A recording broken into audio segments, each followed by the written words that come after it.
Hello dear students, मैं Brijbhushan and welcome to super Shiksha education that evolve you. Class 10th science और हम पढ़ रहे हैं चैप्टर नंबर 3 धातु एवं अधातु यानी मेटल एंड नॉन मेटल।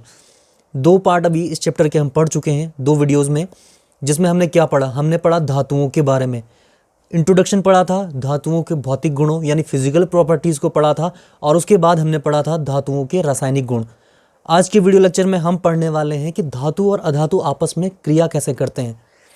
तो आज का जो टॉपिक है वो बहुत ही इंपॉर्टेंट है इस चैप्टर में, कि धातु एवं अधातु की आपस में अभिक्रिया, यानी कि वो आपस में अभिक्रिया करते कैसे हैं। ठीक है, और उसके बाद हमें बहुत आसानी होगी अधातुओं को समझने में भी। तो जब हम धातुओं के रासायनिक गुणों को पढ़ रहे थे तो हमने देखा था कि आवर्त सारणी यानी पीरियोडिक टेबल में कहाँ पर धातुएं हैं, ये देखिए, और कहाँ पर क्या है अधातुएं, और बीच में जहाँ पर ये दोनों मिलते हैं, जहाँ पर वहाँ पर जो तत्व होते हैं उनमें दोनों के गुण होते हैं, धातु के भी और अधातु के गुण प्रदर्शित करते हैं, जिन्हें उपधातु या मेटलॉइड कहते हैं। ग्रीन कलर में दिखाया है और स्काई ब्लू कलर में हमने दिखाया है धातुओं को, और ये है नॉन मेटल जिन्हें येलो कलर में यहाँ दिखाया गया है। ये है आवर्त सारणी यानी पीरियोडिक टेबल में धातुओं और अधातुओं की स्थिति। ठीक है, तो इन धातुओं के बारे में लगभग हम भौतिक और रासायनिक गुण को बहुत अच्छे से डिटेल में डिस्कस कर चुके हैं। तो आज के वीडियो लेक्चर में हम क्या करने वाले हैं कि धातु यानी मेटल और ये जो नॉन मेटल हैं, ये जो तत्व हैं दोनों, ये आपस में क्रिया कैसे करते हैं और क्यों करते हैं, इस चीज को समझने वाले हैं। तो स्टार्ट करते हैं टॉपिक, धातुओं की अधातुओं के साथ अभिक्रिया, reaction between metal and non metal. तत्वों की अभिक्रियाशीलता, कोई भी तत्व है, 118 मौजूद है प्रकृति में तत्व, उन तत्वों में किसी भी तत्व की अभिक्रियाशीलता यानी किसी दूसरे तत्व से वो क्रिया क्यों करता है, वो होती है संयोजकता कोष पूर्ण करने की प्रवृत्ति। तो तत्व की अभिक्रियाशीलता क्या होती है? उस तत्व के द्वारा संयोजकता कोष पूर्ण करने की प्रवृत्ति ही उसकी अभिक्रियाशीलता है। इस बात को आपको दिमाग में बिठा लेना है। अब इसका क्या मतलब है कि किसी तत्व की संयोजकता कोष पूर्ण करने की प्रवृत्ति होती क्या है, उसका नेचर क्या है संयोजकता कोष पूर्ण करने की प्रवृत्ति। तो संयोजकता कोष क्या था, इसको हमने पहले भी समझा था, एक बार फिर देख लेते हैं। किसी भी तत्व जो बना होता है वो किससे बना होता है? परमाणु से, सबसे छोटी इकाई है उसकी। ठीक है, ये रहा। यहाँ पे हमने हाइड्रोजन और कार्बन का परमाणु का उदाहरण लिया, हाइड्रोजन का परमाणु, कार्बन का परमाणु। किसी भी परमाणु में क्या होता है? नाभिक में होते हैं प्रोटॉन और न्यूट्रॉन, बाहर चक्कर लगाते हैं इलेक्ट्रॉन। देख लीजिए किसी भी तत्व के परमाणु को। हाँ, हाइड्रोजन के केस में केवल यहाँ प्रोटॉन होता है, नाभिक में न्यूट्रॉन नहीं होते हैं। ठीक है, और बाहर क्या चक्कर लगाते हैं? इलेक्ट्रॉन। इतना किसी भी तत्व के परमाणु की संरचना हम जानते हैं।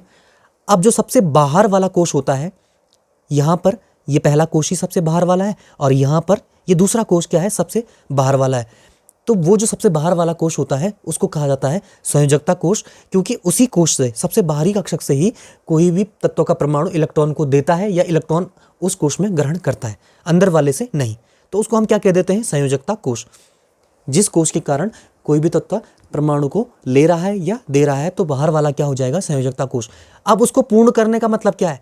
इस संयोजकता कोश को पूर्ण करने का मतलब है क्या, और इस संयोजकता कोश को पूर्ण करने का मतलब क्या है, इसको समझने के लिए हम देखते हैं आवर्त सारणी को। ये रही आवर्त सारणी। अब इसका जो अंतिम वर्ग है आवर्त सारणी में सारे तत्वों को रखा गया है। जो 18वां वर्ग है उसमें जो तत्व रखे गए हैं, ये देखिए, ये वाले तत्व, इन तत्वों को हम कहते हैं अक्रिय गैस हैं, या कहें आदर्श गैस या नोबल गैस। तो इनका जो बाहरी कोश होता है, जो संयोजकता कोश होता है इनका, वो पूर्ण होता है, और प्रत्येक तत्व चाहता है कि इनकी तरह, इन नोबल गैसेस की तरह, जैसे हीलियम है और बाकी गैसें हैं, इनकी तरह उसका संयोजकता कोश भी, यानी कि सबसे बाहरी वाला कोश पूर्ण हो जाए। अब इनका कोश पूर्ण होने का क्या मतलब है? जैसे हीलियम का जो संयोजकता कोश होता है, जो बाहरी कोश होता है, उसमें 2 इलेक्ट्रॉन होते हैं, तो ये पूर्ण हो जाता है, और उसके कारण हीलियम किसी भी अन्य तत्व से आसानी से क्रिया नहीं करना चाहता, यानी कि उसको वो संतुष्ट है अपने बाहरी कोश में 2 इलेक्ट्रॉनों के साथ। बाकी जो तत्व हैं यहाँ, उनके जो बाहरी कोश हैं वहाँ लगभग 8 इलेक्ट्रॉन है सभी में क्या होते हैं? बाहरी कोश में 8 इलेक्ट्रॉन है। तो वो भी क्या है? एक स्थायी विन्यास प्राप्त कर लिया उन्होंने, यानी उनका जो संयोजकता कोश है वो भी क्या है? स्थायी है, और वो भी किसी अन्य तत्व से फालतू क्रिया नहीं करना चाहते हैं। तो हम कहते हैं कि इनका संयोजकता कोश पूर्ण है। मैंने जैसे बताया भी, हीलियम के बाहरी कोश संयोजकता कोश में 2 इलेक्ट्रॉन है, तो वो पूर्ण है और वो किसी और अन्य तत्व से क्रिया नहीं करना चाहता। और ऐसे ही इस वर्ग के अन्य गैसें, जो नोबल गैसेस जिन्हें हम कहते हैं, वो क्या है? उनके कोश में, संयोजकता कोश में 8 इलेक्ट्रॉन है, और वो किसी अन्य तत्व से आसानी से क्रिया नहीं करना चाहते हैं बिना वजह। तो हर तत्व चाहता है कि उसको ऐसे क्रिया बार बार ना करनी पड़े, वो भी इन आदर्श गैसों की तरह अपना संयोजकता कोश यानी अपना बाहरी कोश क्या कर ले, पूर्ण कर ले। यानी कि अगर हम मोटा मोटा कहें तो वो 2 इलेक्ट्रॉन कर ले या फिर उसमें 8 इलेक्ट्रॉन कर ले। जैसे जो हीलियम के नज़दीक वाला तत्व होगा वो चाहेगा कि उसका जो संयोजकता कोश है वो हीलियम की तरह हो जाए। जैसे हाइड्रोजन है, ये ऐसे चाहेगा। लिथियम है, वो चाहेगा कि वो 1 इलेक्ट्रॉन देकर हीलियम की तरह हो जाए। तो ये हीलियम की तरह अपना क्या करना चाहते हैं, संयोजकता कोश करना चाहते हैं। ऐसे ही जो नियोन के पास वाला तत्व होगा वो क्या चाहेगा कि उसका जो संयोजकता कोश है, बाहरी कोश है, वो इसकी तरह हो जाए, यानी वो भी स्थायी हो जाए। तो जितनी भी ये अक्रिय गैसें हैं उनके जो पास तत्व होंगे वो चाहेंगे कि हम अपने नज़दीक वाली मतलब जो आवर्त सारणी में उनके नज़दीक पड़ती है उस गैस की तरह अपना संयोजकता कोश कर लें, अपना अंतिम कोश उस गैस की तरह कर लें, उस आदर्श गैस की तरह। और यही तत्व की अभिक्रियाशीलता का कारण है। क्या कारण है तत्वों की अभिक्रियाशीलता का? अपना संयोजकता कोश पूर्ण करने की प्रवृत्ति। संयोजकता कोश पूर्ण करना मतलब अपनी पास वाली नोबल गैस के जैसा अपना संयोजकता कोश करना, उसी को क्या कहते हैं, संयोजकता कोश पूर्ण करने की प्रवृत्ति। तो ये चीज़ अब आपको समझ में आ गई होगी। यहाँ पर संयोजकता कोश पूर्ण करना कैसे चाहता है कोई तत्व, अपने निकटतम आदर्श गैस के जैसा संयोजकता कोश करना चाहता है प्रत्येक तत्व। ठीक है, यहाँ पर हम इस चीज़ को समझ गए। अब इस कॉन्सेप्ट को एक उदाहरण से समझ लेते हैं। देखिए किस प्रकार से प्रत्येक तत्व अपना संयोजकता कोश पूर्ण करना चाहता है। तो धातु के परमाणु अपने संयोजकता कोश से इलेक्ट्रॉन त्याग कर धनायन बनाते हैं। तो धातु के परमाणु कैसे अपना संयोजकता कोश पूर्ण करना चाहते हैं? इलेक्ट्रॉन त्याग कर और धनायन बनाकर। इसके विपरीत अधातु के परमाणु संयोजकता कोश में इलेक्ट्रॉन ग्रहण कर ऋणायन बनाते हैं। तो ये अपना संयोजकता कोश कैसे पूर्ण करना चाहते हैं? अधातु के परमाणु संयोजकता कोश में इलेक्ट्रॉन ग्रहण कर। दोनों का मकसद एक ही है, धातु के परमाणु का भी और अधातु के परमाणु का भी क्या है, संयोजकता कोश पूर्ण करना। संयोजकता कोश पूर्ण करना मतलब अपने निकटतम अक्रिय गैस, अपने निकटतम जो उनके नोबल गैस है उसके जैसा अपना संयोजकता कोश करना चाहते हैं, अपना बाहरी कोश करना चाहते हैं। दोनों अलग अलग रास्ता अपना रहे हैं। धातु क्या कर रहा है, अपना संयोजकता कोश से इलेक्ट्रॉन को त्याग रहा है। अधातु का परमाणु क्या कर रहा है, अपना संयोजकता कोश में इलेक्ट्रॉन को ग्रहण कर रहा है। यहाँ पर हम एक धातु और एक अधातु का उदाहरण लिया है। तो धातु है यहाँ पर Na सोडियम, जिसका परमाणु क्रमांक होता है 11। तो इसके कोश में कैसे इलेक्ट्रॉन आते हैं? पहले कोश में 2, दूसरे में 8 और अंतिम में 1। एक अधातु है हमारे पास यहाँ क्लोरीन, परमाणु क्रमांक 17। कैसे परमाणु इसके कोश में भरे होते हैं? पहले में 2, दूसरे कोश में 8 और अंतिम में 7। ठीक है, तो हमने देखा है कि धातु क्या करना चाहते हैं, अपने संयोजकता यानी अंतिम कोश से इलेक्ट्रॉन को देना चाहता है। अधातु क्या करना चाहता है, अपने अंतिम यानी संयोजकता कोश में इलेक्ट्रॉन को लेना चाहता है। ये हमने देख लिया था। तो यहाँ पर इन दोनों का काम एक दूसरे की मदद से हो सकता है। एक इलेक्ट्रॉन को त्याग सकता है ताकि दूसरा उसे ग्रहण कर सके, और इसी प्रकार ये दोनों आपस में अभिक्रिया कर पाएंगे। क्यों? क्योंकि इसको जरूरत है इलेक्ट्रॉन त्यागने की। अब कोई भी तत्व प्रकृति में ऐसे ही इलेक्ट्रॉन त्याग नहीं सकता कि कहीं भी छोड़कर आ जाए, जब तक उसे कोई ग्रहण करने वाला ना हो। तो इसे अधातु के परमाणु की आवश्यकता है यहाँ पर, ताकि ये अधातु का परमाणु, इसका परमाणु जो जिस परमाणु को ये त्यागना चाह रहा है उसको कोई अधातु का परमाणु ग्रहण कर सके। इसीलिए ये धातु का परमाणु और ये अधातु का परमाणु आपस में अभिक्रिया करेंगे एक दूसरे की जरूरत को पूरा करने के लिए। दोनों की जरूरत एक ही है कि दोनों अपना संयोजकता कोश पूर्ण करना चाहते हैं, एक इलेक्ट्रॉन को त्याग कर, एक इलेक्ट्रॉन को ग्रहण कर कर। और त्याग तभी पाएगा कोई तत्व का परमाणु इलेक्ट्रॉन को जब कोई तत्व का परमाणु उसे ग्रहण करना चाहे। तो देखिए किस प्रकार से यहाँ पर एक दूसरे की ये मदद करते हैं। ये देखिए, ये है सोडियम और ये है क्लोरीन। ठीक है, इसके बाहरी का कोश यानी संयोजकता कोश में है एक परमाणु जिसे ये त्यागना चाहता है, और इसे जब ये त्याग देगा तो यहाँ 8 हो जाएंगे ना 8, क्योंकि बाहर तो कोश रह ही नहीं जाएगा। और ये है क्लोरीन का परमाणु जिसके संयोजकता कोश में है 7 इलेक्ट्रॉन, और ये चाहता है यहाँ एक और आ जाए ताकि यहाँ कितने हो जाएं, पूरे 8। तो यहाँ इसका जब ये एक त्याग देगा सोडियम तो इसके पास भी 8 हो जाएंगे। ठीक है, बाहर कितने हो जाएंगे, 8। और क्लोरीन जब एक ले लेगा तो इसके पास भी 8 हो जाएंगे, और दोनों अक्रिय गैस यानी नोबल गैस के जैसा ही संयोजकता कोश अपना बना लेंगे। तो क्या करेंगे, देखिए सोडियम एक परमाणु किसको दे देगा, क्लोरीन के परमाणु को। ठीक है, यहाँ इसने इसको दे दिया अपना परमाणु, और क्या होता है देखिए, जैसे ही परमाणु त्यागता है जैसे ही सोडियम का परमाणु एक इलेक्ट्रॉन को त्यागेगा वैसे ही सोडियम के परमाणु पर क्या आ जाता है, धन आवेश यानी कि पॉजिटिव चार्ज। और जैसे ही क्लोरीन का परमाणु एक इलेक्ट्रॉन को यहाँ ग्रहण करता है, उस पे क्या आ जाता है, ऋण आवेश। ठीक है, धन आवेश आ गया एक पे और एक पर आ गया ऋण आवेश। अब इन दोनों पर क्या आ गया, विपरीत आवेश। यहाँ पर इनका काम हो गया, सोडियम ने अपना परमाणु त्याग दिया, क्लोरीन ने अपना ग्रहण कर लिया, बस अब इन दोनों का काम खत्म, रिश्ता खत्म। लेकिन यहाँ पर एक चीज हो गई, एक पर धनावेश आ गया और एक पर ऋणावेश आ गया। अब ये एक दूसरे से दूर जाना चाहें, अपना काम हो गया इनका दोनों का, अब ये एक दूसरे से दूर जा सकते हैं, लेकिन जा नहीं पाएंगे। क्यों नहीं जा पाएंगे, क्योंकि एक पर धन आवेश आ गया, एक पर ऋण आवेश आ गया, और धन और ऋण एक दूसरे को प्रकृति में आकर्षित करते हैं, आपको पता है।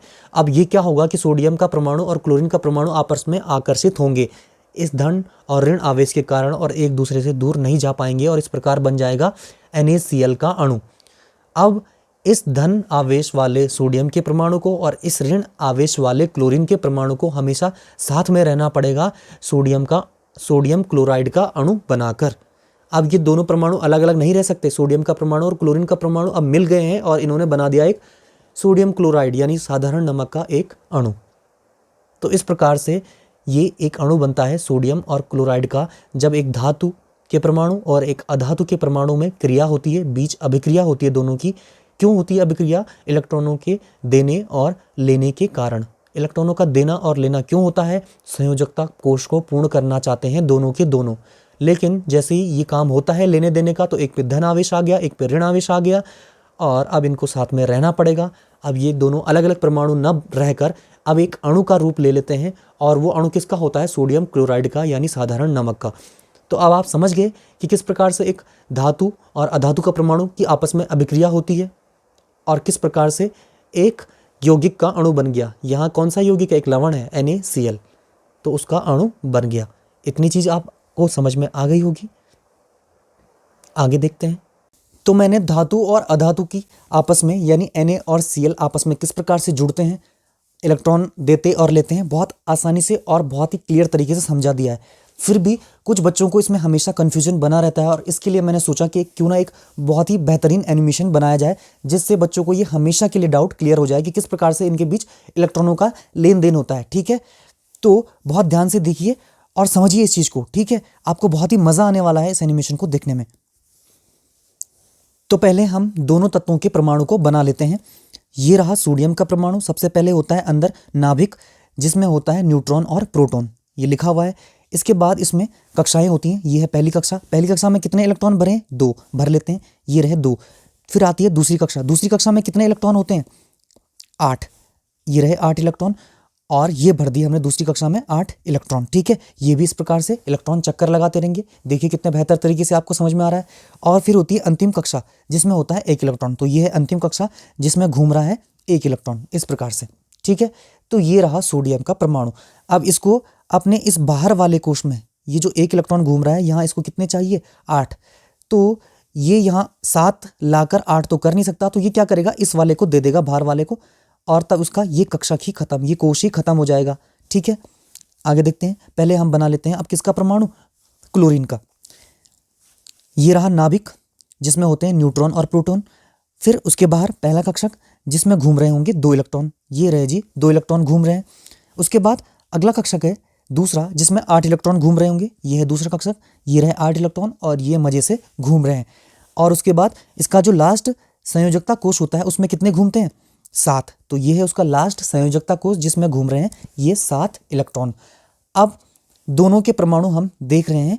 अब हमको क्या करना है, यहाँ पर क्या होगा, ये वाला इसके पास जाएगा, तो स्लो मोशन में इसको एक मस्त जंप मरवाते हैं। तो ये देखिए इस प्रकार से ये गया इसका परमाणु इसके पास, किसके पास, सोडियम का चला गया क्लोरीन के पास। और जैसे ही परमाणु गया, वैसे ही इसका सबसे बाहरी कोश खत्म हो गया। देखिए इसके बाहर कितने हो गए आप, 8 इलेक्ट्रॉन हो गए, और इसका बाहरी कोश क्योंकि खत्म हो चुका है, तो अब इसके जो नया संयोजकता कोश है उसमें भी कितने हो गए, 8 इलेक्ट्रॉन। तो मेरे ख्याल से अब आपको बेहतर तरीके से समझ में आ चुका होगा कि किस प्रकार से इसका 1 इलेक्ट्रॉन क्लोरीन के 7 इलेक्ट्रॉन के साथ ऐड होकर इस प्रकार से इन्होंने एक मॉलिक्यूल बना लिया। अब क्योंकि जैसे ही यहाँ पर ये घटना होती है इलेक्ट्रॉन देने और लेने की, वैसे ही इस पर आ जाता है पॉजिटिव चार्ज सोडियम पर, क्लोरीन पर आ जाता है नेगेटिव चार्ज, और जिस कारण ये दूर नहीं जा पाते और एक अणु बन जाता है NaCl का। तो इस प्रकार से ये एक NaCl का मॉलिक्यूल बन गया जिसमें एक सोडियम का परमाणु है, एक क्लोरीन का परमाणु है। तो इस बेहतर एनिमेशन के साथ मेरे ख्याल से सारे बच्चों को समझ में आ गया होगा कि किस प्रकार से Na और Cl यानी कि धातु और अधातु आपस में क्रिया करके एक अणु बनाते हैं NaCl का। इसी प्रकार से एक और आयनिक यौगिक मैग्नीशियम क्लोराइड का भी निर्माण होता है, जैसे NaCl का हुआ था। मैग्नीशियम के बाहरी कोश में होते हैं 2 इलेक्ट्रॉन, और क्लोरीन का तो हमें पता ही है 7 होते हैं। तो यहाँ पर मैग्नीशियम को 2 इलेक्ट्रॉन देने हैं, तो ये एक क्लोरीन को नहीं दे सकता, इसको 2 क्लोरीन चाहिए। एक क्लोरीन को दे देगा और एक दूसरे क्लोरीन को दे देगा। तो यहाँ पर है Mg, जिसके पास सबसे बाहर संयोजकता कोश में 2 इलेक्ट्रॉन है। एक इलेक्ट्रॉन इसने एक क्लोरीन को दे दिया और एक इलेक्ट्रॉन इसने दूसरे क्लोरीन को दे दिया। तो यहाँ पर Mg पर 2 पॉजिटिव चार्ज आ गए, 2 पॉजिटिव चार्ज इस पर आ गया है, ठीक है। और यहाँ पर एक Cl और एक Cl पर एक नेगेटिव चार्ज, दूसरे Cl पर दूसरा नेगेटिव चार्ज, ठीक है। तो इस प्रकार से यहाँ MgCl2 बन गया है हमारे पास, जो है मैग्नीशियम क्लोराइड, ये बन गया यहाँ हमारे पास MgCl2, ठीक है। तो यहाँ पर हम ये भी समझ गए। तो आज के वीडियो लेक्चर में हमने धातु और अधातु की यानी मेटल एंड नॉन मेटल की आपस में अभिक्रिया को समझा, अभिक्रिया करते ही क्यों है दोनों तत्व, इस चीज़ को बहुत अच्छे से समझा, और एनिमेशन से ये भी समझ लिया कि किस प्रकार से धातु का परमाणु अधातु के परमाणु के पास जा रहा है और उसके बाद एक लवण यानी NaCl का अणु बन पा रहा है। तो बहुत अच्छे से इस चीज़ को आप समझ पाए होंगे। बहुत इंपॉर्टेंट टॉपिक था ये। अगर फिर भी आपके मन में अभी कोई डाउट है तो कमेंट करके पूछिएगा, मैं अगले वीडियो में उसका आंसर जरूर करूँगा। और तब तक के लिए आप पढ़ते रहें और लेते रहें सुपर शिक्षा। Thank you.